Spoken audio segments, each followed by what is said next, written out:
60.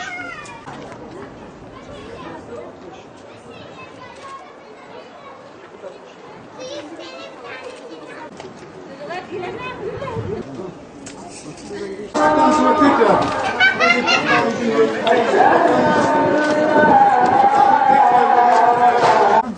geçen sene belki sene yani her sene bakın bitkisindeki tescilli yapılanın tamamını yeniden tespit etme konusunda büyük bir kararlılığımız var. Bu konuda yeniden çalışma başlattık.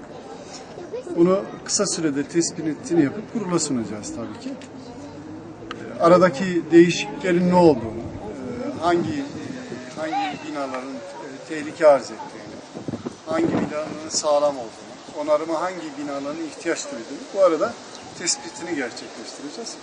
Bu çalışma bitisi için hem envanter, aslında envanterimiz var fakat yeniden envanter tespiti konusunda bir çalışma başlatmış olacağız bu konuda. Aydın Üniversitesi'nden gelen teknik ekip ile hocalarımızla birlikte bu tespit kısa sürede yapılacak ve inşallah yıl sonuna doğru bütün veriler hazırlanıp kurula ve bakanlığımıza sunulacak. Ayrıca belediye ve valilikçe de gerekli görülen alanlarda gerekli çalışmalar yapılmasına karar verilecektir.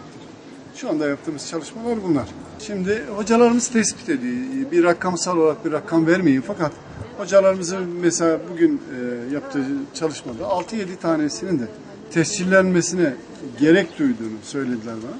Biz hemen bunları tespit edip kurula göndereceğiz. Tabii kurul buna karar merci kurul. Kurula gönderdikten sonra sanırım kurulda incelemelerini yapacak.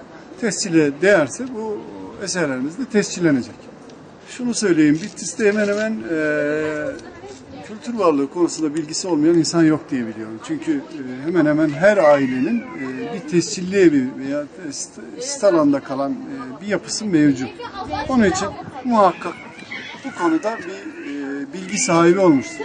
Ama bu konuda bilgi sahibi olmayanlar için de hazırladığımız broşürler var. Bunları halka dağıtıyoruz.